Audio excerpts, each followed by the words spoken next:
The boys' Mideastern Conference Tournament got underway Tuesday as the number 3 seed Hoggard Vikings hosted number 6 Ashley. The Screaming Eagles came in as underdogs, but Travis Keys is the recipient of the nice pass and finishes the play with a two-handed jam. The game went down to the wire with the score tied. Ashley had the ball with just seconds remaining, but Lawson Aarons comes up with the steal and is fouled, sending him to the charity stripe. He cashes in as Hoggard survives with the 48-46 win, as the Vikes were able to move on to the semifinals.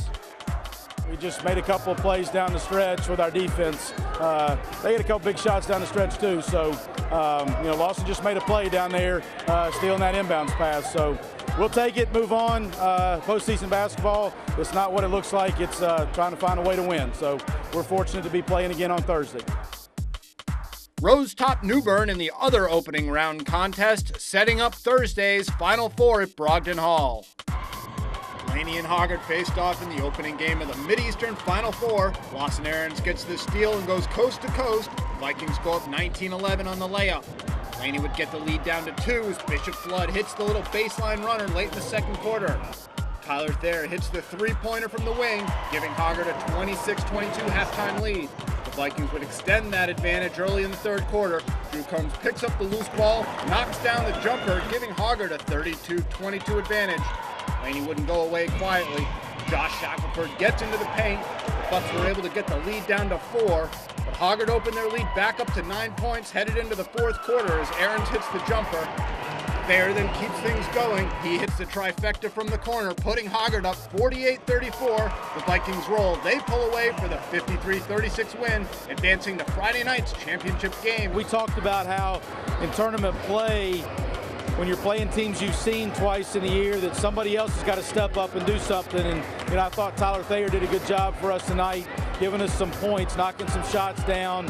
I mean, my coach has been telling me all year I got to step up, and we had to have offensive production without Stillman. So, I just went out there and played with confidence. And, when you're knocking out shots, you just kind of get in a rhythm, and you feel like every shot's going in. The basket looks as big as an ocean. In the other semifinal, Greenville Rose was looking to pull the upset over top-seeded New Hanover. It looked like Rose was on a mission from the opening tip.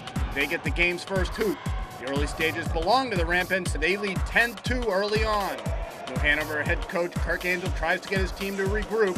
The Wildcats go on a run. Detuan Rogers shows off the spin move in the paint, and New Hanover takes a 17-15 lead early in the second quarter. Rogers then finishes the fast break, scoring 2 of his game-high 23 points. New Hanover led 28-25 at the break. New Hanover picked up their defense in the second half. Ray Jackson gets the steal and the dunk down the other end. The Wildcats cruise. They win 68-50, setting up a classic showdown with their crosstown rivals. It doesn't surprise me. They're playing second half of the conference. They've been playing better than anybody, including us. We've really got to come out with a lot of intensity and play hard and smart, and we'll see what happens. With their wins on Thursday, New Hanover and Hoggard set the stage for Friday night's championship game. Hoggard may have come in as the hottest team in the league, but New Hanover looked like the team to beat throughout the season. The two teams have contrasting styles. New Hanover was out and running as Freddie Jackson threads the needle and Detuan Rogers gets the hoop and the horn. New Hanover led 9-0 early on. Hoggard generally looks to slow the ball down, but Darius Plummer finds Lawson Aarons on the break. The Vikings trailed 15-4 at the end of the first quarter, but trimmed the lead to just 3 at the half. With Hoggard on the comeback trail, Detuan Rogers crashes the boards and gets a big-time lefty follow-up jam, keeping the Vikings at bay. The lead grew to 9 points, but Tyler Thayer drains the 3 as Hoggard tries to rally. The game was tied late in the fourth quarter, but Freddie Jackson and the Wildcats wind up making some key hoops down the stretch. They win 49-42, capturing the Mideastern tourney and regular season titles. Well, with this team, sky's the limit with this team because we got a whole bunch of talent. It's just, if everybody bring it every single night, we can go as far as we want to go. And here's a look at next week's state playoff pairings.